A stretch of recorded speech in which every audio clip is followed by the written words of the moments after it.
not timed out. It's streaming.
Hello, welcome to the lobby. Jesus Christ, my voice acting skills breaking down in front of you. Hello, welcome to the lobby. GameSpot's weekly hangout every Tuesday at 2 p.m. Pacific, right here on twitch.tv/GameSpot and on GameSpot.com if you're watching it live. How you doing, folks?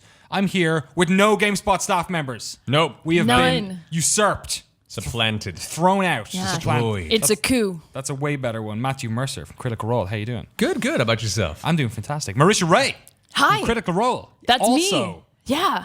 How are you doing? Double dip in there. I know. We're going to I be know. triple and quad dipping in a second. Man. Yeah, 'Cause we- that sounds sexy. We roll deep. Quad We came in dipping. posses. Quad dipping. The old quad dip. Yeah. Sex ed. Number 1, episode 1. You learned it here, folks. Yeah, yeah, It's yeah. like a Sugar Ray lyric or something. Yeah. I kind Yeah, of know what quad that dip. is. That old quad dip. That's what'll bring him back in the forefront. Yeah, exactly. The kids love him. Oh, yeah. That's a reference everyone's going to think. Thank you so much for coming in. Thanks for having we us. had a lot of fun around this table about an hour ago playing some Yeah. Dungeons and Dragons. Yeah. How'd you like it? Did you have I fun? loved it. D&D is one of the. We were talking just before we went live about how you had that friend who had a Nintendo who you sort of kept close to. Yeah, Right. D&D is one of those things. If you have a good like dungeon master, it's such a great like thing to be able to You want do. to keep them around. Yeah, exactly. Yeah, they're right? good to So, have. Like I knew some people in London when I lived there for a while who were good at it, and we kind of dipped in a little bit. Since I moved here, did a little bit with GiantBomb.com, our sister website. Oh, nice. But haven't really like gotten into it properly in a couple of years until today again. There you So go. thank you very much. Oh, welcome for coming back. You're a fantastic DM. I was gonna say you also have like the patron saint of DMs Right. here, so Not it's privilege. Oh. Don't lie. It's the sounds of fish beasts being torn apart. It's I like have the- a lot of. Well, I spent a lot of time alone when I was a kid. Okay, you got to find ways to pass the time, like making sounds of fish heads being pulled apart. Yeah. No, it's great, and I think more so now it's a good survival technique for younger adolescent, Right. social environments. Not so much when I was younger. There weren't Yeah. a whole lot of kids. I'm like, oh, you're a good dungeon master. He can stay around. No, you didn't really have that reaction when I was a kid. But yeah, it's been really cool to watch this whole tabletop renaissance over Right. these past years, and so many more people. One, getting back into the game, or two, realizing what they were missing when they were growing up and trying it out for the first time and finding out it's just a lot of fun. Yeah, for sure. Over the next hour, we're going to talk a lot about video game stuff. But for the moment, I do want to talk about that with you guys because they're like, I don't know, the internet's that mechanism that allows the sort of smaller pockets of our society to be seen by way more people, and in doing so, it sort of like gathers all those people around, right? And Yeah. I was gonna say it allows people to find their niche. Yeah. To find their crowd. Yeah, there doesn't seem to be like little niches anymore. There's no such thing. There's kind of, it's like, previously geographical boundaries or like cultural boundaries sort of have disappeared. So what's happened with you guys with Critical Role, obviously on Geek and Sundry, and you've got like their audience has been building as well. But like your show has exploded in like a very short period of time. Like it's been on for what, just over a year? Just over a year, yeah. Yeah. What was that something you expected to happen? No. We're still kind of holding on for dear life. We played the game privately for 2 years beforehand, and it wasn't our initial idea to turn it into a show. We were asked to take it online by Felicia with Geek and Sundry, and we were kind of remiss about it at first, because when you take something that's very personal and you enjoy it in closed space and then put it in front of cameras on the internet, you're like standing in front of a firing squad of commenters being painting a giant target on your chest. Yeah. And so we were initially worried about that transition, and we figured, we'll give it a shot. If people like it, maybe we'll do it for a little bit. If it doesn't work out, we'll just go back to our game at home. And we found such an amazing community that continued to grow and grow over time, that and it didn't have a huge impact on how we played the game and enjoyed it, which was our biggest worry. So we just kept doing it and figuring out where it might land, and it's just gotten so much bigger than we ever expected. Yeah. And the other side to this, obviously, is that you're video game voice actors as well by trade. And when you like put that in front of like a, web producer, like video producer, it's like it's fucking gold, right? It's like D&D, which basically involves like putting on accents and being able to be on your good days, right? Yeah. It's a tough one. I thought you did a pretty great Irish. Thank you. See, seriously, I walked in and you were like, I'm not even gonna try, and your natural Irish accent, and I was like, oh shit, there goes everything out the window. My one That's disappears too. I mean, we were both in Ireland a couple of weeks ago, right? Like, yeah. My one gets like well thicker when I go home. Sure. Oh, wow. Yeah. And then my girlfriend's like, "Who the fuck are you?" She's Can't understand the thing you're saying. You Americanize your accent when you're at home. How dare you? How dare you? I know. I actually did an American accent for her last night, and it freaked her the fuck out. Yeah. She was like, "No, stranger danger." No can hear it. That's great. Just wake her up at like 4 a.m. when she's even like, "Hi, honey, there's someone at the door," or something like that. she's like, no, who are you? Beating you with the pillow. Terrible. It's important. So I guess you brought it then onto Geek and Sundry. Yeah. Do you think that audience was already looking for a D&D show, or have you like brought in a lot of people? Like, where's your audience coming from? Who are they? It started the Geek and Sundry audience, which it was a phenomenal community of like-minded geeks and gamer fans. A lot of them came in through like Will Wheaton's Tabletop, and so they're big tabletop enthusiasts and, it was and board definitely games. the right audience to dive into. Right, yeah. They were the ones who kind of started the inertia, and then word of mouth, man. Can't knock it. Yeah, it's good, tried and true, old fashioned. Yeah, it works. It started there, and it began to become just kind of this weird thing. There aren't a lot of. There were a lot of other real play game shows that were on YouTube and such. Yeah. But to do like live real play, we're by no means the first. Yeah. And there were great shows that I watched for years beforehand that I thought were great examples of D&D playing. We just happened to find an audience of people that were at that time that wanted to see what it was about, and especially with Twitch, which is a great format for other gamers who are on there for League of Legends and other game types to just come across the front page on a Thursday and be like, why is there a bunch of people standing here? Click on it and be like, I don't know what's happening. And then an hour later be like, oh, now I get Dungeons & Dragons. Or at least I never knew it played like this. And people all of a sudden get this renewed interest in something they never really thought about or thought they could understand. Yeah. And it's been really cool to watch that grow. So it's this weird organic expansion. That's what. Still, my favorite comment though is, "What the shit am I watching?" Yep. Every episode. It's a little victory every time. Every time. What the shit is this? So are you actually like converting people, like window shoppers who are just like Oh on yeah, the front page of Twitch? And we've gotten inundated with tweets now weekly about people who have started their own D&D game campaigns or have decided to pick up a Dungeon Master guide and start dungeon mastering on their own. So every time we see one of those, we're like, one of us, the power, yes. Spread the joy. Yeah. So what do you think is like the special sauce of Critical Role that has made it like expand so quickly? I don't know. The only way I can think of, because there are a lot of shows that I really like, and I think what I like about the shows that I've watched in the past, like the real role play guys with it's me JP and the stuff that a lot of those folks have done is it's a group of friends playing a game. If you just take random people and put them together to run a game, sometimes it's fun, but there's something to be said about people who have built a rapport over time and maintain that feel of just like chilling in their living room unwatched playing a game and less performing for the audience. And since we're all naturally kind of bombastic indoor kids that, talk to ourselves a lot of the time. It's an easy transition for us. And so I think that is part of the appeal, if anything, is the fact that we're all just been close friends playing this game for a long time. So we have that rapport built in. And I don't know, honestly. That's the best I can guess. We're still trying to figure it out ourselves. We're just glad people show up every week to watch it. It is hard to say because we're not consumers. Right. You maybe can probably even answer that question better than us. It seems to be the sort of, each other's tells. Like, it's very comfortable. Yeah, we've been doing this now for 3 years with each other. Yeah. So, because we were playing the game for about 2 years when we started the stream. Right. So we were very comfortable. I think it's also, something has to be said about the raw storytelling element of it. Because when the show first got pitched and introduced, the problem was that it wasn't going to be visually engaging enough for today's audience. Yeah, it's like people sitting down talking to each other for 3 to 4 hours. And even even the cast, we were like, there's no way anyone is going to want to listen to this. But it kind of harkens back to the old sitting around a campfire telling an Iliad kind of feel to it. And I think it shows how important storytelling is, especially in today's medium, when you start stripping away all the VFX and all the flash that you see in modern storytelling today in movies and whatnot. And it still shows that people still need and want a solid story. Especially if you've got a very good storyteller, which you guys do have. Yeah. Like there was some when we did the stream earlier today.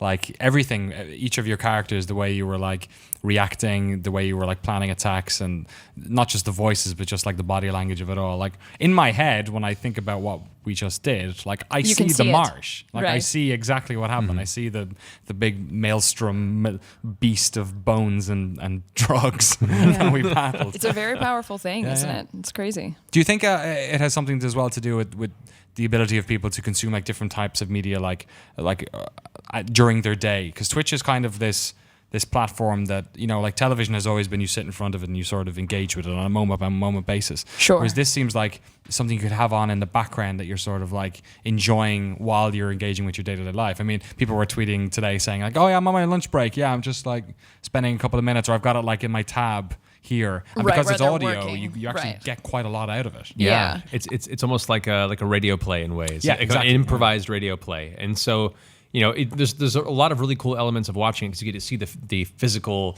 expressions and reactions and looks of surprise and the maps and the minis and all the fun stuff that's involved there with the physicality. But you don't need that either. There are a lot of people that just listen to it while they're doing chores or getting their taxes done. And you just reminded me. Oh, sorry, just destroyed everyone's week. It's almost April. But that's also. What's cool about this format is you can just listen to the full audio and continue about your day and have this adventure going on behind you the whole time. And I think it's something different that the story, anyone who's watching it, they're discovering the story with the players. Right. Yeah. And so when you watch it live, there's definitely, you have an adrenaline that kicks in when you start seeing us in moments of peril. And I think you wouldn't, you don't necessarily get that when it's a movie. Or a game, but I think when you're watching it live and you realize that we're experiencing it live with you, it creates almost a more interactive experience in a weird way. Or you feel more present probably because of that. Yeah, you feel like you're a part of the story as it's being created around you. If that makes sense. Yeah. I've got loads more questions about that sort of type of stuff and also the wider world of voice acting. But first of all, I wanted to get your thoughts on one news story that sort of happened this week, or a game that's coming out pretty soon. Actually, it's about 2 weeks out, but our preview coverage just sort of dropped for it recently. So Quantum Break. You guys familiar with Quantum Break? Yeah. So Remedy's next big game. Everyone loves Alan Wake. Everyone's big fans of Max Payne around this office as well. Yeah.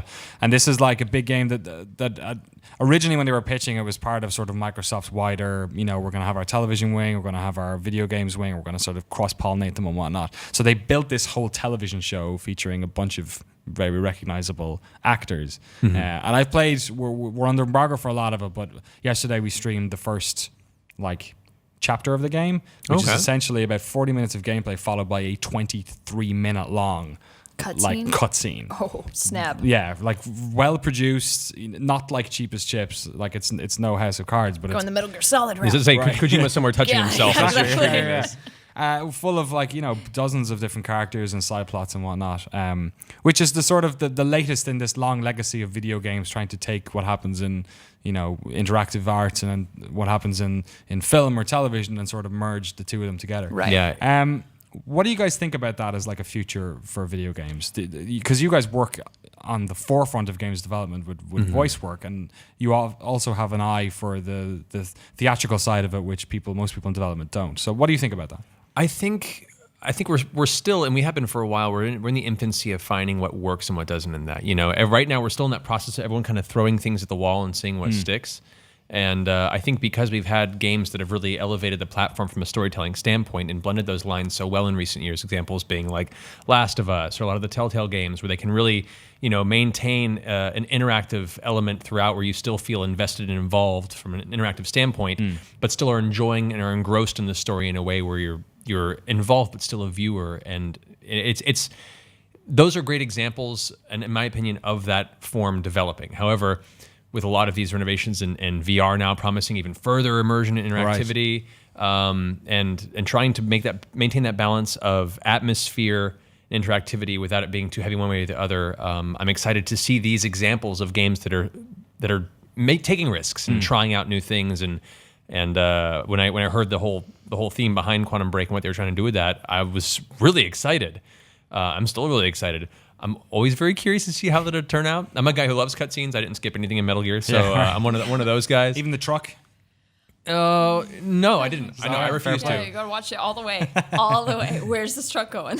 Something's gonna happen.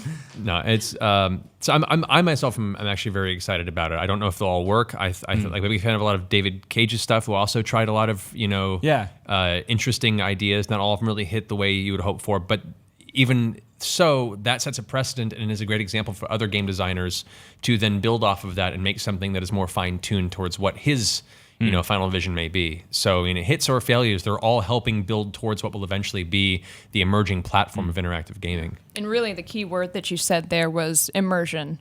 And I think we're seeing all media go that way, to immersion. And like you said, you have to walk the line between not being like, oh, this is work, and still feeling entertained like you're being told a story. So you never want to go like, people give a lot of shit to Heavy Rain. Right.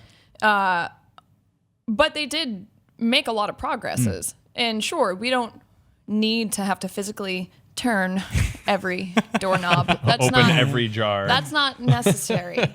But it is interesting the way it's going. But we're also seeing that with digital comics. Right. On iPads that have little sound effects or, little things with comics. We're seeing that even with Twitch. I feel like you can still count that with Twitch, where the audience can comment and participate while they're watching things. So I think anything that's going to start merging the two, that's where all medium is going in my opinion. What do you think when you see like front of camera recognizable actors on something like Quantum Break, when you guys are like, you're already in there, like you're part of like video game performance, right? Right. So like, does it feel like they're sort of coming into your neighborhood? And Matt?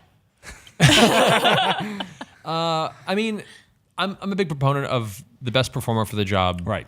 Should be what's considered.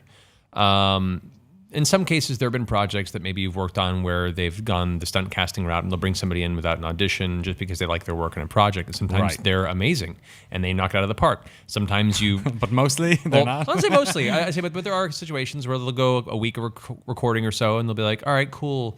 We're going to go ahead and recast that. Right. And it's a little private victory for us lesser known folks.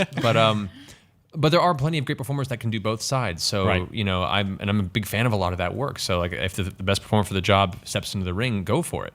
There is always that worry that if it goes more and more celebrity talent, then those of us who don't have that kind of, pool might be passed over in a lot of situations for future roles where, honestly, in some cases, it may not matter. If they're not using the likeness of the actor or performer, it's about the performance, not the actual individual behind it. Yeah. And so it depends on how the project's being promoted and what their marketing goals are for it. As a lot of those casting choices are a marketing choice. Right. Yeah. And a lot of times a project will get more marketing money if they've got a name attached to it. I mean, you can So- see that with Quantum Break. That there's a lot of very recognizable people in that. Yeah, show. and you can't fault them for that. Yeah. And I want to see a lot of them. business. What are you gonna do? So, do you think that there's a different craft though to like what they're doing in terms of like I don't next to nothing about performance at all, but there seems to be like there is a more maybe there's like subtle nuance that exists obviously in both forms, but when they're acting in front of camera, it's I don't know. I feel like the voice work it requires a lot more energy or verboseness, or which might not necessarily transition well for those individuals, whereas you guys are like comfortable with that. Yeah, it's a different skill set, definitely. And whether it comes to voiceover behind the mic, to performance capture with facial capture, to on-camera acting, each is its own skill set that you're kind of switching gears into. With on-camera, everything is very, very thrown away, very internalized, minimized. It's not about showing your expressions; it's about keeping it all internal and very subtle. You have the opportunity on camera to display emotions through subtle eye movements and through just reactionary, very, very minute expression changes. You don't have that opportunity behind the microphone, and you have to be able to convey those same subtle shifts and changes with only your voice. And that is why you'll get some actors who aren't trained classically or theatrically, who then get behind the mic and then it sounds very stilted and monotone because they're used to relying on that one skill set when they haven't learned the other. Conversely, you have some voice actors that move over to on-camera work and are way too over the top. Right. And so you find performers who have trained in all those different skill sets know how to switch those gears and can really knock it out of the park both ways. And a lot of on-camera actors that come over into performance capture and voiceover and do a great job, you'll find are those that, in a lot of cases, are trained theatrically on stage because that skill set lends itself very well both ways. Like both projecting yourself and also having sort of like small, tender moments. Yeah, and knowing how to arrange and kind of, meticulously puppeteer those. Right. Would you like, as, folks who do this professionally, would you like video games to go down the route of what Quantum Break is doing and actually having that live action element? Is that something that excites you, or is that something that maybe you think actually detracts from the work that you do? I don't know. Take it or leave it? Yeah, I will have to see it. I mean, if all video games start to go that route, then that could be unfortunate. But I mean, I love Dungeons and Dragons, and I also love Fallout. And those two things they satiate me in different ways. Yeah. And I think that's probably what we'll see with stuff like Quantum Break. I don't think it's going to be a replacement. I also am a bit of a sucker for the artistry of digitally painting environments and the artistry that the CG artists go into with video games. I don't think it's going to be universal, though. I mean, we'll still see games like Nidhogg come out, which are 8-bit, which is a phenomenal game. It just satiates different needs. Yeah. Yeah, and on that point, too, the interactive element of gaming can only allow so much live action pre-filmed content before it's no longer as interactive as the genre requires to be called interactive. Right. So there'll always be a line that they can push to a certain point before you have to then turn it over and rely on all the wonderfully talented 3D animators and riggers and people that actually create all these variables that allow the interactive experience. So it doesn't worry me by any means. I'm curious to see how it's involved and how it can help elevate the storytelling platform of games, but I don't foresee it taking over or replacing other elements just because the limitations of the pre-filmed video format. Yeah. Otherwise, we end up with a whole new realm of 3DO, exactly. night trap based. Happens Yeah, all over totally. again. Yeah, Exactly. Let's get that Night Trap 2017 It's like a choose your own imagination. adventure. Kickstarter, guys, it's time. I like it. Thanks so much for talking about that. If you're watching this on demand, do you have any thoughts yourself about the future of 3DO games coming back? Let us know what you think in the comment box below. Folks, I want to talk to you about your actual jobs, projects, things you've worked on. Oh, man. How many voices do you think you've lended your voice to? How many characters? Oh, I don't know. Him more than me. Okay. How about that? I don't know. Couple hundred, maybe. Yeah. Between like cartoons and video games, probably. I haven't counted, but I have a lot of voices in this head anyway, outside of recording, so it's hard for me to keep track of.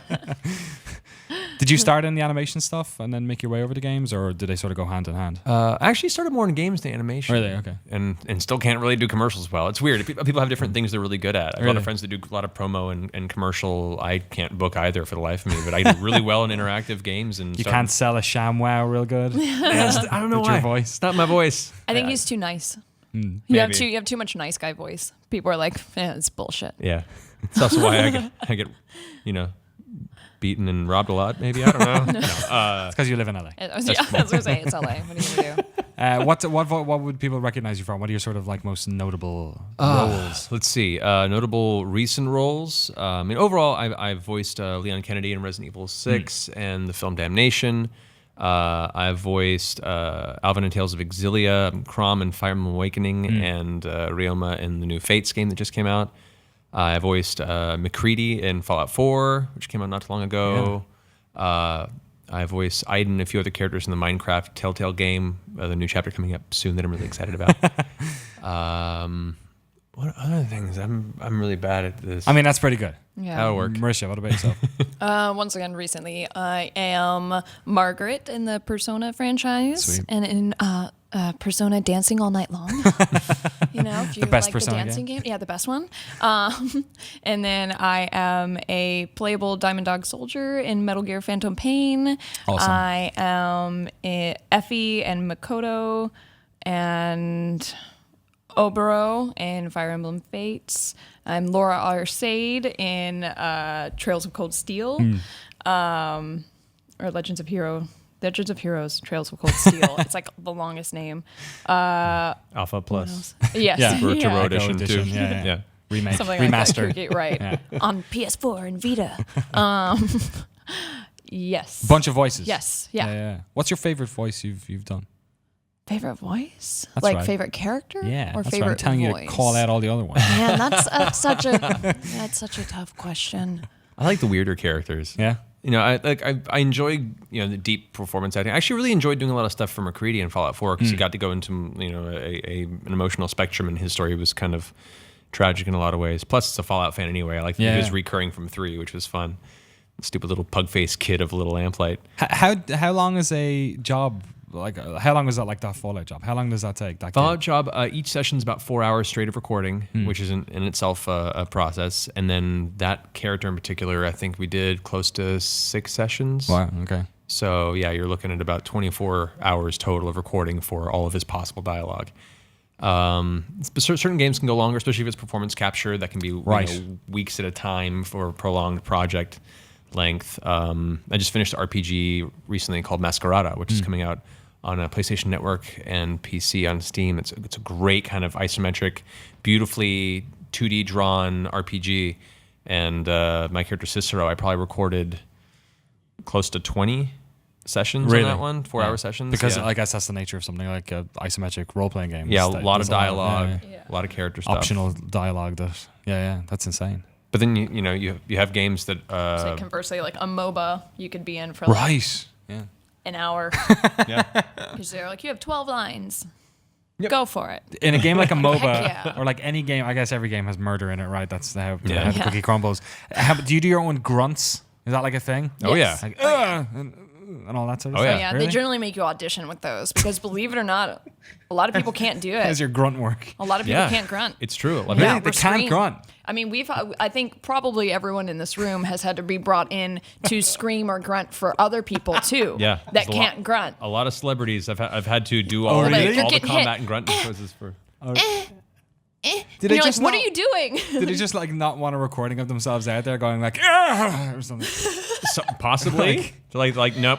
I won't be reduced to this level. Yeah. Or conversely, they don't know how to do it for what they want for the game. Right. I think like screaming, like in order to scream, you have to be fairly uninhibited. Yes. Like when you think about it, like screaming, you have to really kind of get ridiculous about it. And so I think some people get self-conscious. Yeah. So they're like, Big microphone, room full of people you don't know. Yeah. The fun stuff too is I'm going to do different types of combat sounds for different characters. Yeah. Like for League of Legends, I've voiced Gangplank and Wolf of Kindred in that. And similar, I mean, the same sets of script, but you have to make them sound very unique, different. They're both low-voiced characters. So it's about where you can find the variations in texture and growl between going or and for the same thing, and being able to keep them separate enough where you don't hear the similarity. And is it difficult working with audio engineers who do they have the language, like do you have a communication with somebody where they say, oh no, okay, I see what you're doing there, but can you do it this way? Like the verbiage for trying to explain the two different types of grunts you did there, which are very different. Yeah. But like That's I wouldn't on a know. director. Director, Yeah. okay. Yeah, that's the director's job. And do you think are those the people most good at part- what they're doing, or are they getting better? Or Oh yeah, Yeah. for the most part, 100%. For the most part, I like directors who can give me direction in like 1 or 2 words. Yeah. You know, if you're a director who can give 1-2 word direction, aces. but And then I can, you guys like, have to be understand. really good at picking up on what that is and then Yes, finding and doing the it- sound. and you have to do it Yeah. really fast. Which honestly is you ever hear about actors getting a callback for a project? Yes. It's not just to see if you're good for the part and they've narrowed it down, but it's also to see how well you take direction. Right. And so for a lot of callbacks, they'll still throw a lot of notes at you, not because they really want to hear a variation, but they want to see how well you can adapt, listen, and make those choices and get where they're trying to get you very quickly. Because that way they'll know when they get you in the booth that you'll be able to perform. And so yeah, I mean, it's a good director will know how to communicate quickly and succinctly what they want and be able to work with you, the performer, to get it out of you. And a lot of my favorite directors are actors as well, so they have that communication already, or have gone and taken classes for performing arts and acting so they could better understand that language. All right. And it's been great. That's good. At least the successful ones tend to be people who have that sort of. In my opinion, yeah. That's excellent. Well, we've got a bunch. We've also got Laura Bailey and Travis Willingham out, Yes, you do. hanging in. So I'm going to be a director, I guess. Okay. Then Oh, boy. for some characters who don't have voices. Okay. Okay. You may or may not know all of these characters. Some of them are a little bit maybe on the obscure thing. Okay, I like that. And I'm so sorry in advance. But I think you're going to do great. And one of the 4 of you is going to get the gig. Perfect. I'm sure.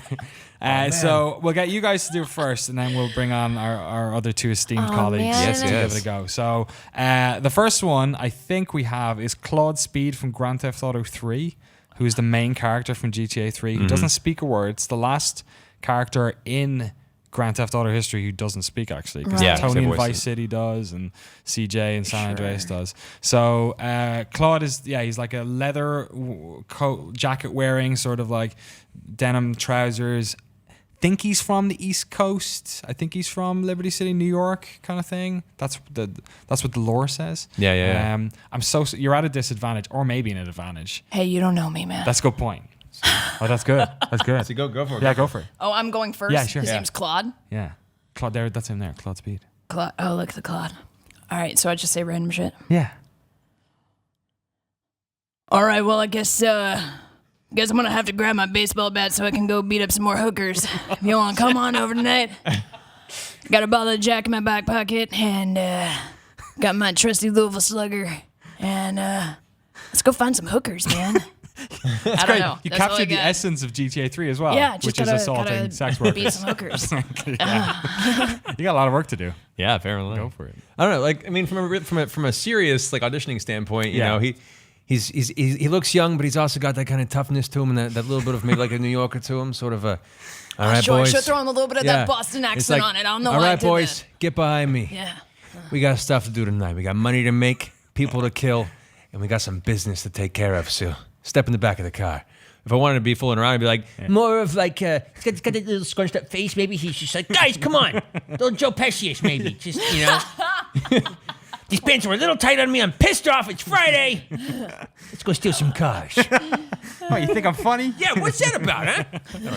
That's excellent. Okay, let's go a little bit in a different direction then. Okay. I'm gonna go for second on our list here. Sort of, I think this individual went to some sort of university. I think it was at what's the really good science university that's on the East Coast. I always forget. Oh, the like name. MIT or something? Yeah, he's an MIT graduate. Sure. Exactly. Okay. He works in a secret government lab somewhere on the West Coast. All right, yeah. He's shot a lot of soldiers in the past. He's shot a lot of aliens. A lot of crates. A lot of crates. He's cracked in a lot of crates. His name is Gordon Freeman. Ah, You may yeah. have heard of him. Fuck those crates. From Heard of Half-Life. him. Not heard him, but heard of him. You can have this if you want. Actually, as a we got props in this now. that can be a. There you go. Finally, got used for this. Oh my god. Just in case you need to Head like crab visualize it a little bit. Okay. Yeah. So okay, Matthew, you want to go first this time then? Oh, to voice Gordon. Gordon man? Freeman. I know. Yeah. It's Oh, no pressure. What's Gordon Freeman sound like? I for some reason I see him having a little bit of a higher palate, because he's very, he's tech savvy. He's worked in the lab for some time, but he's definitely been through the shit a little bit and had to do some things he's not necessarily proud of, but whatever it requires to make sure that those who can survive the incident at Black Mesa manage to get through okay. Get out of the table. Nice. I don't know. Look at that. He's got that little lip curl to him. Yeah. Get behind me. One of the very few pictures of his face, actually. Yeah. Post too. That's nice. Handing over the crowbar All right. to Marisha. See, I don't know. For Gordon, I kind of always imagined like a little bit more of almost like a William H. Macy kind of thing going on. I can see that. Yeah. He's got a little bit of that kind of nasally thing going on, but he's still, he still sounds like he can take a punch every once in a while. He's I'm gonna vote for you on that one. fuck these crabs, man. Fuck, Nice one. a little bit, yeah. Congratulations, All right. bud. Very Thank well you. done. That was Thank you. tremendous. Thank you. Gordon Yeah. Freeman. I got a couple more for you two. Let's go for PlayStation 1. Not launch game. First 6 months, I think it was. The face of the PlayStation, you could say, actually. An animal that people aren't really sure if it's a real animal or a fake animal. Lots of tribal masks. Lots of. Are we talking about Crash Bandicoot? Exactly. Crash Bandicoot. Yeah. Yeah. What does Nice. Crash One of my Bandicoot? favorite games. Because Sonic's the one which no matter what voice they put on him, people are like, oh, is that really what Sonic sounds I'm like? waiting. Yeah. It'll forever Catch up. scarred by Jaleel White. Let's get some chili dogs. No. It's Roger does a great job, but he unfortunately is under the shadow of those early Sonic cartoons. Yes, it's a real tough one. Yeah. So Crash Bandicoot's in the same way where I don't think people really think about Crash talking. Sure. So I never thought of him talking. I Right? was kind of like, you go first. I went first last time. No, you didn't. I did. No, you're right. ready to go first. You're right. You did. Never mind. You go first. Like I said, he doesn't really use words though. That's true.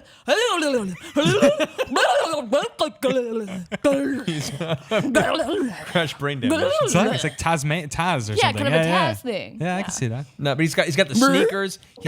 He's got the fingerless gloves. He's got the sneakers on. He's got the rolled up jeans. Oh God, I've never noticed he wears fingerless gloves before. He's Holy shit, he does have fingers. He's everything a '90s mascot character wanted to be. He wanted to be cool, badass, but also kind of chill and hang All with he your needs buddies, is a cigarette. like a skateboard. If he was wearing a shirt, it would have Papa Roach written on it. Yeah. So like if we're talking like Crash Bandicoot when it first came out voice, he's gonna be kind of intense, high energy, a little zany, but wants to be chill with his buddies. Drink Ecto Cooler, That's what I say. You feel like that's you're a little too suddenly young. get like a Capri Sun. Yeah, it has to kind of feel, Man, I would want to punch him. In the whoa, sick Ollie. That's no. the I era would when hate it's that game. as that I would when, hate that when it game. came out. That's what it sounded like. Yeah, Nowadays, sure. I like to think they make him a little more serious. Like, Stoic. Like I was gonna say almost a Wile E. Coyote, where he's like, "Hello and welcome to Crash Bandicoot." It's not like he's a Gex now. Apparently, yeah. Crash aneurysm, says Ziandor in the Twitch chat. Okay, let's swap it out. Yes, let's do it. Let's do it. Let's Hey, get. tag team Thank you out. so much for Tag joining team. us today on the Thank you lobby. for having Really us. appreciate it. Where do You people did. catch you on Twitter and whatnot? You can follow me at Marisha_Ray. Love that underscore. Some bitch already jerk. has Marisha Ray. So You'd think that your name is relatively unique enough that you could have got away with that. There's a Democratic politician named Marisha Ray. I know. There's no Danny O'Dwyer yet. I'm super lucky. You man. are lucky. You guys will Jealous. show down one time. You'll find her, and you guys will fight in a parking lot somewhere. great. It's gonna Yeah. be great. It's gonna be raining, like Matrix Evolution style. Yeah, It's gonna be like good. really disappointing. Sure, that like last fight. Spider-Man, like just that type of heavy rain, like that level of intense rain. Yeah, you put milk But, in the raindrops. That's how it works, right? Yeah, There you go, yeah. sir. Marisha_Ray, and of course you can watch me on Critical Role. And then I actually have a new show that just came out on Geek and Sundry called Signal Boost. Yeah, You should second check it episode out. went up just today. I Today. think, was it? Yeah. Awesome. Look, you were so on it. Oh yeah. Oh, I watch Geek and Sundry all the time. Oh, cool. for That's sure. aw- What about that's yourself, sir? You can find me on Twitter as well under @Matthew Mercer. No underscore. No underscore. No. Sorry. Lucky bastard. Son of a bitch. I used to have smack_daddy86 at hotmail.com. Some jerk got smack daddy86 Well. at hotmail.com. How dare he? You know, If you're Or out she. there, That's Might be a smack tough one. maiden. There's probably a you few go. porn sites where Exactly. Yeah, I that's know. also That's it, yeah. registered. No, I still have it on UJIS. I'm okay. Yeah. And any other projects apart from Critical Role? Apart from Critical Role, just a couple other game projects that are coming up. Can't talk about yet. But Great. announcements to come. Hot embargoes. Indeed. Thank you so much. Thank you for having really us. appreciate it. Laura Bailey and Travis Willingham Tag coming team. on. Marisha Ray and Matthew Mercer there, popping off. Don't worry. In you come. How you doing? Good to see you again, We're sir. awake. Oh, How are you? hello. Good to see you. Oh, are we talking Irish? Oh, top of the morning to you. It's great. This is real. I know. I got a green crowbar as well. I can't get rid of the Irish thing. Legit. We were watching from the side. Yeah. Half-Life would totally sound like Heisenberg. Oh, Gordon really? would sound like Yeah, Heisenberg. oh, yeah. Yeah, Come on. That's true. You could do a Gordon Freeman. You want to do a Gordon Freeman? No. I got better ones. I'll take the crowbar away then. Good stuff.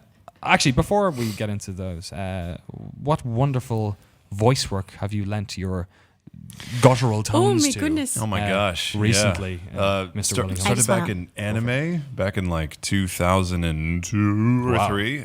My first big role was Colonel Roy Mustang in Full Metal Alchemist, which Awesome. was one of my faves.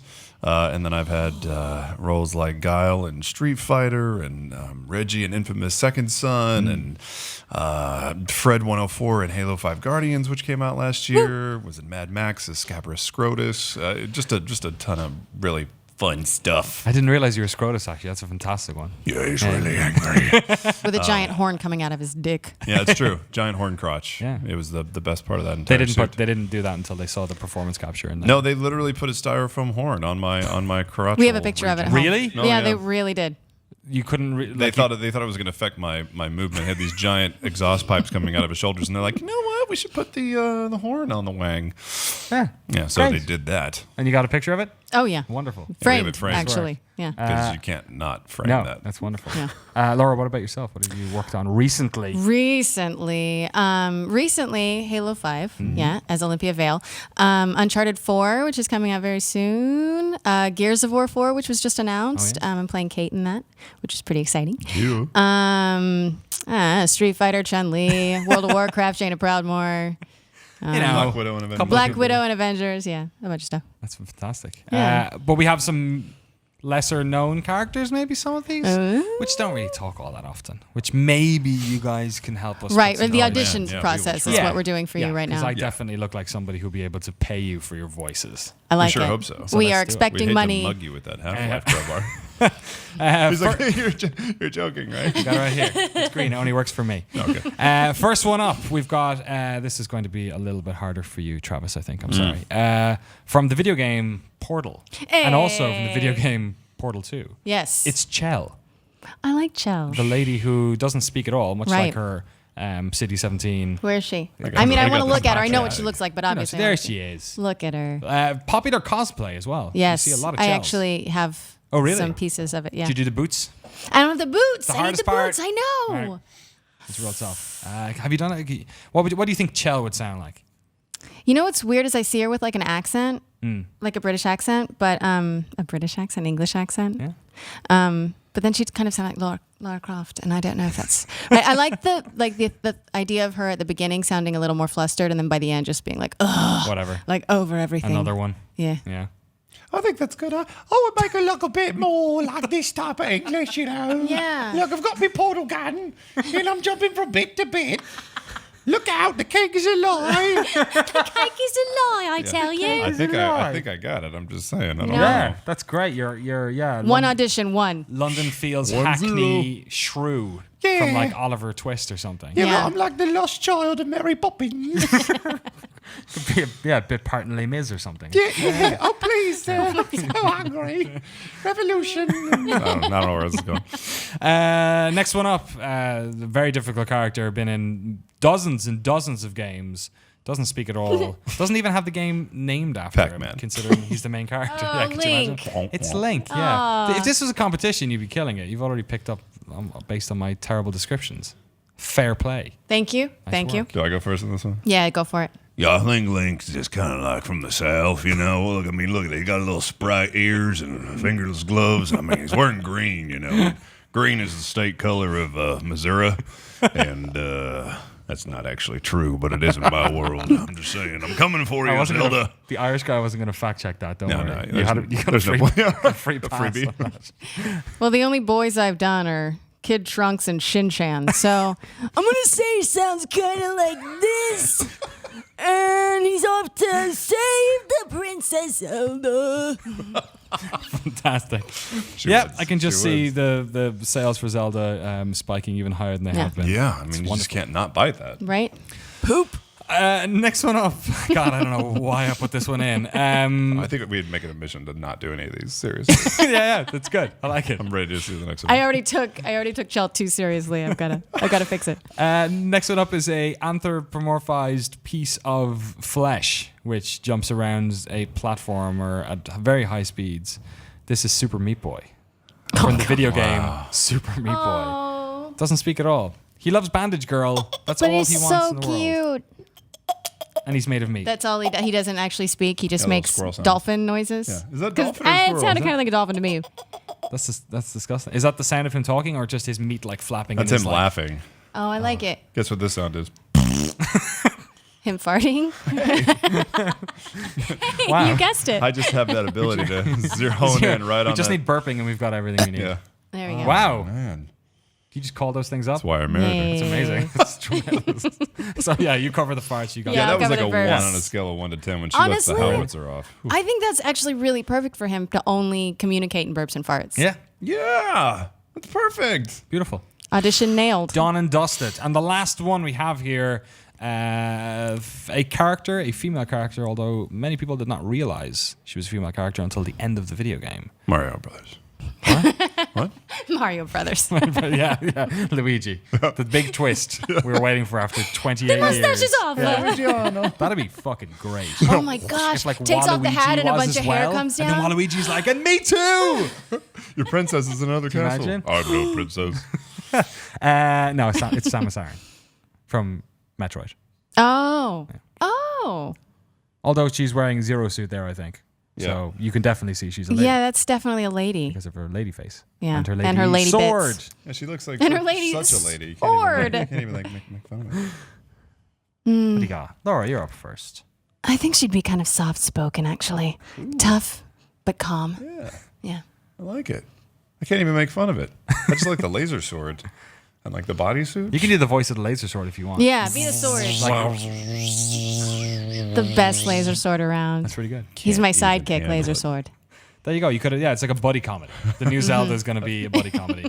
Between Zelda and the new Metroid. Let's just go with it. Yeah, don't worry about it. Sword. Thank you so much for playing our wonderful And we're out. imitation. Well, we game. do what we can. And you guys are out of here. No, I've got more stuff. Well, all right. to you guys. Let's do it. So you just arrived this morning. Yes. Doing this show today. We woke up so early just for you. So happy, and for Greg Miller. Well, that's You guys are heading out there Yeah. later on today. Yeah. But you might not have realized that there was a lot of stuff happening last week here in San Francisco. The Game Developers Conference was on. GDC. All of the game developers were here. Literally. All of every them. single one of them. From Not Poland, every one of them because I had recording sessions last week. So don't There explain were that to me. doppelgangers. Classic GDC ruse. All right. Yep, and we chose to be here instead of then because this is where we wanted to be. Yeah. Exactly. Perfect. One thing, the only thing that was at GDC last week, basically, though, was virtual reality. There was some regular games, but a lot of VC capital running around at the moment. A lot of people trying to get investment. And VR's, it's actually coming this year. We've got PlayStation VR, Morpheus, HTC Morpheus. 5, all coming out this year. By the way, since I burped, I've got like more burps stuck in me because I Left in like you? swallowed too much air. That was so good. That wasn't bad, right? Had a little That was like the upswing on it. best burp I bet he's if we ever slow that down had. and pitch shifted, It it'd be would've really been- good. that'd be like the Like a one-up sound. the opening of the chest. for Yes. Link. Yeah. Here's a new sword. Beautiful. God, there is no end to your tongue. No, there's not. It's incredible. Nah. But virtual reality. So VR, sorry, hey? virtual reality. It's like playing video games, except like that. Yeah. It's the future. So the one thing that keeps happening to us on the press side is that like we write about VR, we do videos about VR. We're Because it's really so excited. freaking cool. It's really cool, and like there is a tendency with the press to be very interested about the new, right? Because we're like playing so many games, Sure. so like we want like the new thing. So it's interesting, I think, for me anyway, because you have this on one side, you've got all these like really excited people at GDC and press people and developers all talking about this thing, and then you've got this wet fart in the realization of the viewers and readers, which is that like they kind of get that it's, perhaps, probably, maybe going to be this big thing, but there's this kind of lack of interest in it because either they don't have the technology. Yeah, I think that's what it is. Yeah, I don't think it's lack of interest. I think it's lack of availability because the masses can't participate in that beautiful thing that all of the reviewers are experiencing. So, the demo is so essential. Yeah. Have you guys had done a a Go? VR demo? Yeah. At haven't. E3 last year, I got to play around with it. Which one do you know? Morpheus. Morpheus. Oh, and then the year before that, I also played with the one over at Sony. Well, that's Right. just not fair. But Two and you got none. I got really like motion sick on that one. I think they're still working it out at Right, the time. Yeah. yeah. It was This- like a game where you were on a thing and you were just like rolling down a hill, but it was like, hill roll. Yeah, hill roll 3.4. Yeah. It just made me really pukey. The tech, by the so I time. mean, the demo is so integral to really getting on board with it. I mean, I haven't seen it either, and I've heard rave reviews, and then I've heard some that are a little underwhelming, and then other people say they get motion sick. So I think it's going to be specific to the person that tries it out. But it's so hard to try and fit people in through a demo line, whether it's a GDC or Right. E3 or something like that. And I think the price point also makes people a little gun shy.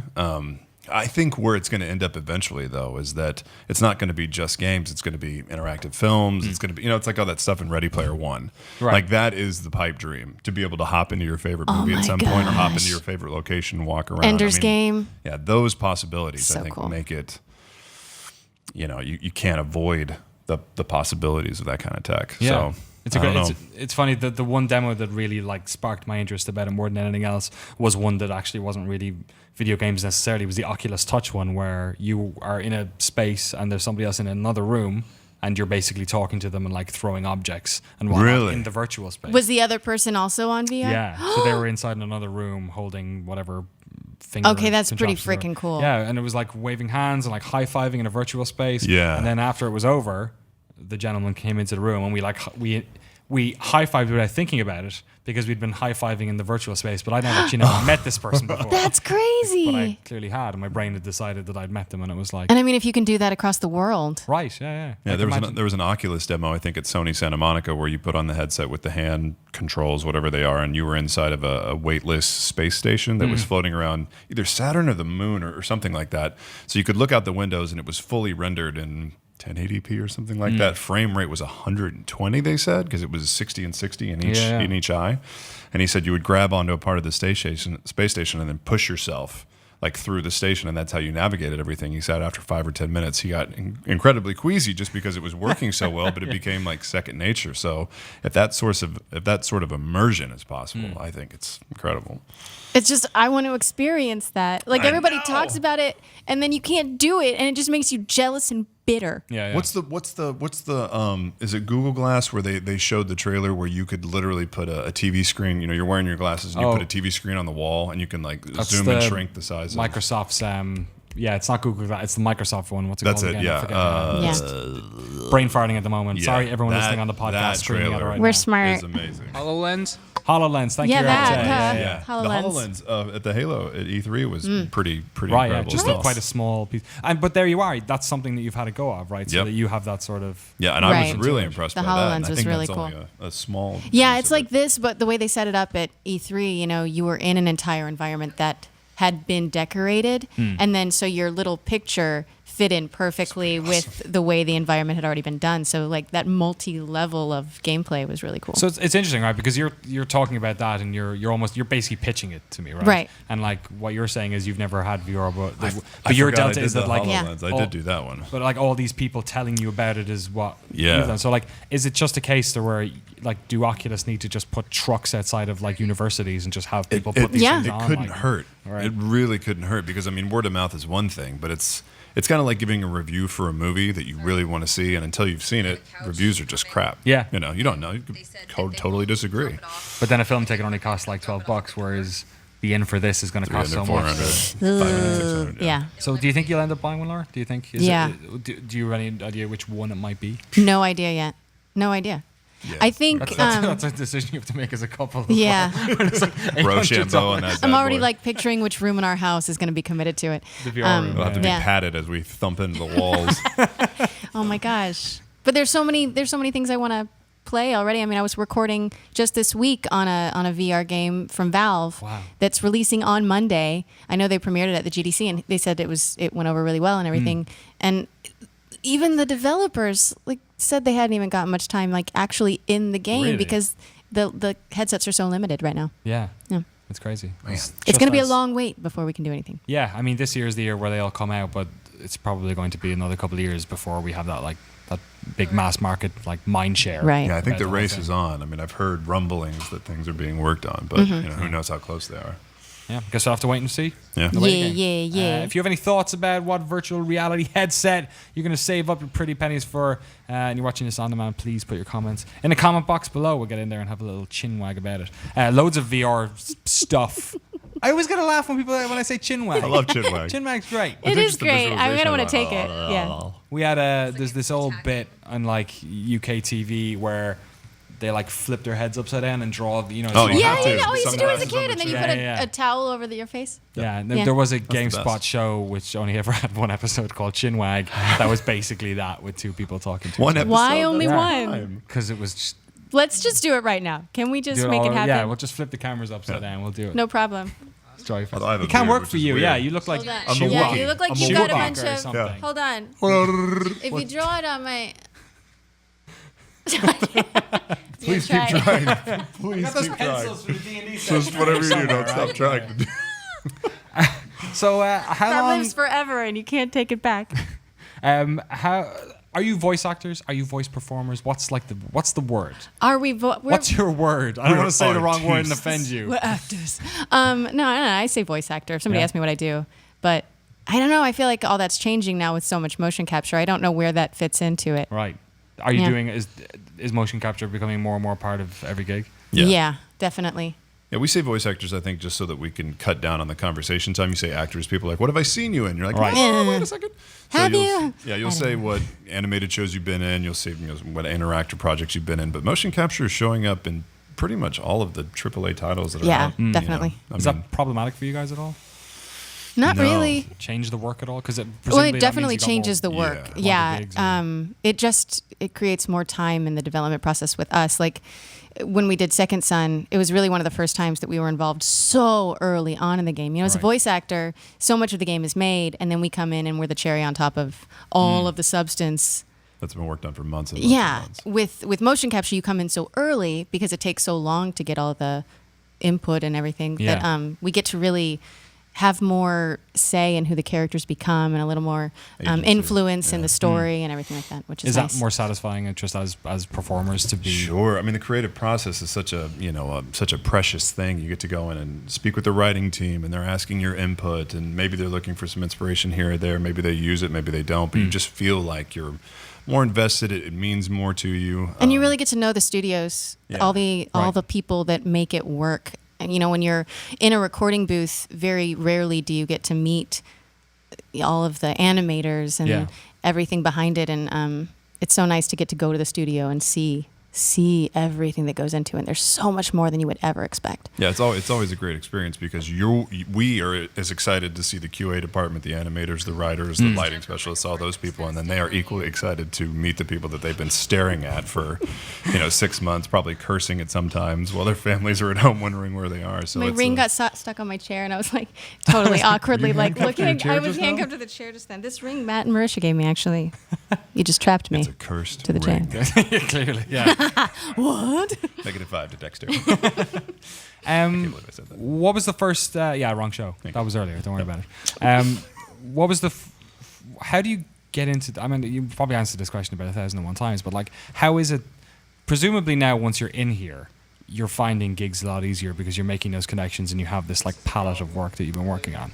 But it must be quite difficult to actually break in the first place, right? The very first gig you get, Yeah. incredibly hard. But everybody finds it in a different way, you know. When we both started, we were in Texas, Right. and Funimation was the very first place we ever worked, which was anime. And my first gig was Dragon Ball Z. And I only found it. I only got the audition because I was in a play, and somebody there saw me, and Wow. they recommended me for the show, and so I got to go in and audition for Dragon Ball Z. But you can't just call up a studio. You can't just like see what's happening. So it's so hard just to hear the auditions are coming up and then be able to get your foot in the door there. Right. Yeah. I mean, Yep. your entire life has been basically taken that way because of a chance encounter, essentially. Yeah, And because of obviously one being play that I did Yeah.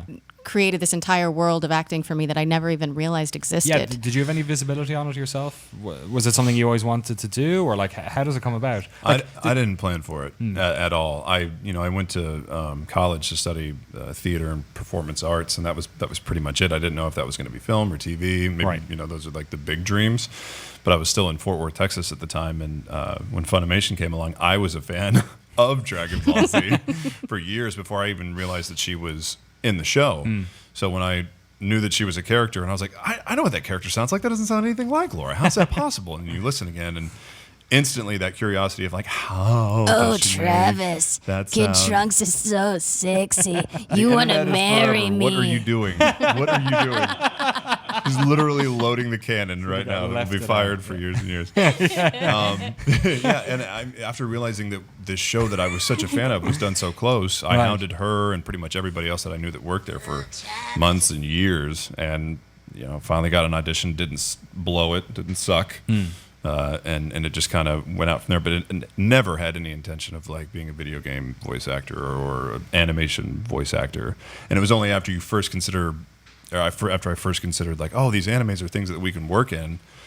Being such a cartoon fan growing up, loving Thundercats, loving Silverhawks, loving Voltron. I was like, to me as kids, those characters lived by themselves. They weren't real people. Yeah, they right. weren't voiced by adults. Yeah. I didn't want to know anything about them. I was like, wow, is that a possibility? Oh, okay. It's crazy. Yeah. I didn't even know, I still, even in Dallas for the 8 years that I was a voice actor, I was doing a lot of other on camera. And I thought that's still the direction I was going to go. Voice acting was this fun thing I got to do on the Paying the side. bills, kind of. Yeah, but it still didn't pay that much, and it was just fun to do. And then after I moved out to California, the whole world opened up because there's just so much more, available out here Yeah. than there was back in Texas. And that's when I realized this side of things can actually be a career. That's crazy and awesome and freeing. Now, the weird thing about the acting business, which I'm sure has been said before a million times, is there's no like set path. There's no ladder to Right. climb. People ask like, can I go get voice acting training somewhere? And Yeah. sure. And does it help if I do theater or if I go take workshops? Yeah, it Maybe. does. But nothing's ever yes or no. It's just sometimes it's a complete accident. Sometimes it's kismet.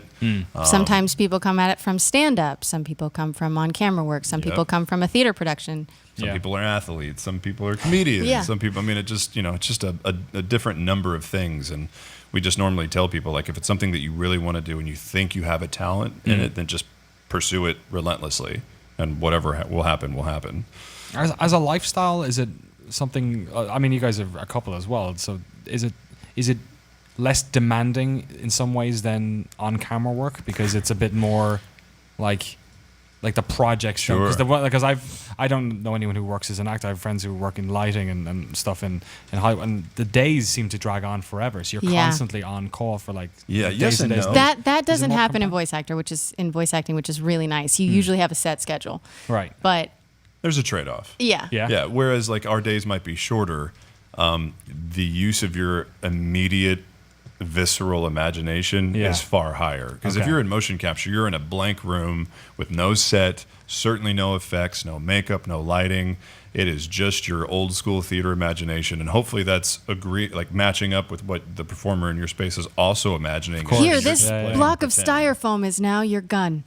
Yeah, a No, giant usually your assault weapons rifle. are actually they look like weapons, but everything else is just a prop that doesn't. Yeah. This is a hat. It's now a hat, and it's your hat. Yeah, you quickly see who has the ability to really conform and warp their imaginations and really has the ability to play.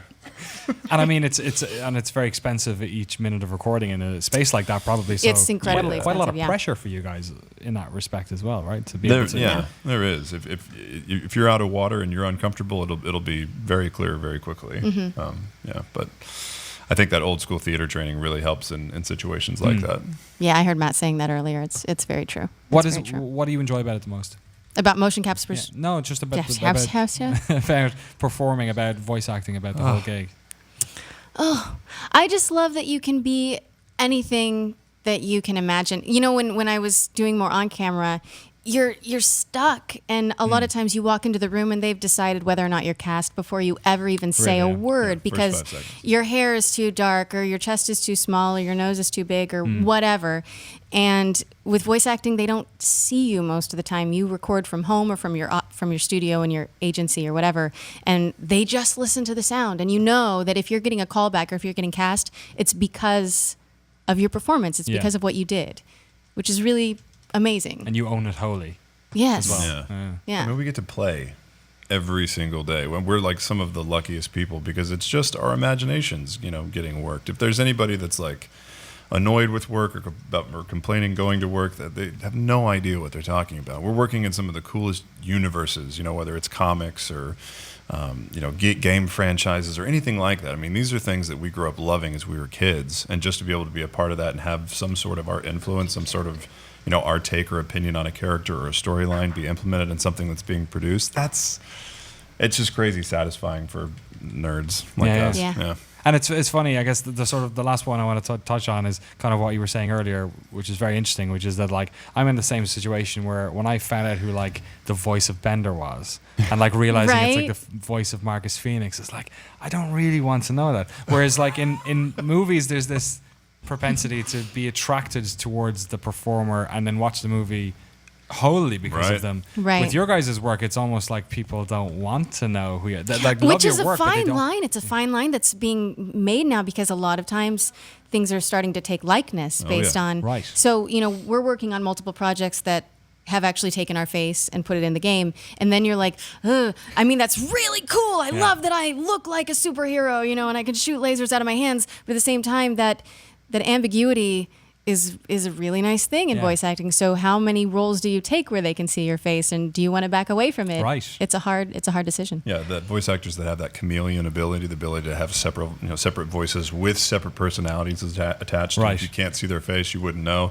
I mean, they're just blue chip type actors. Yeah. So it's an interesting thing. Will we get to the point where the technology? Well, I guess we probably are there already, where you can basically be like Andy Serkis, right, and just like but have be Godzilla and be Schmeagol and not. Are we kind of there already? One of the greatest mocap actors out there right now is a guy named TJ Storm that works on a ton of video games. Is that his games. real name? That's his real amazing name. He's in TJ Storm. the Martial Arts Hall of Fame. It might even be like the Karate or Taekwondo He's Hall so of Fame. cool, But and he he's did the so mocap. he's huge, and he's got these long braids, and he's just the coolest. He's so zen, he's just so centered. But he did the mocap. He's like your for monk. Godzilla. He's a monk. Great, yeah. He did the drunk. The mocap for Godzilla. He did the mocap for Colossus and Deadpool. He was in Knack with us, and he played Knack. So cool. he played both. range. He was giant Knack, but he was little Knack, and his body stance when he would change and become big Knack is just so amazing to see the change in body stance. It's amazing. The art of movement. That's Yeah. right. It's like Conor McGregor. Yeah, that's all happened.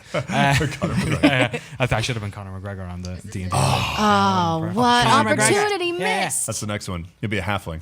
Yeah, exactly. Oh, you wouldn't like that. No, you would not like that. Sorry, Connor. I love you. Don't kill me. Travis, Laura, thank you so much for coming on. Oh, hey, really man. Thanks for appreciate your having us. time today. Last note on this: what video games are you guys playing at the moment? Oh, that we can tell you about? Wait, God. that we're playing or that we're in? Playing. Oh, play. I know I can't find out what you're in.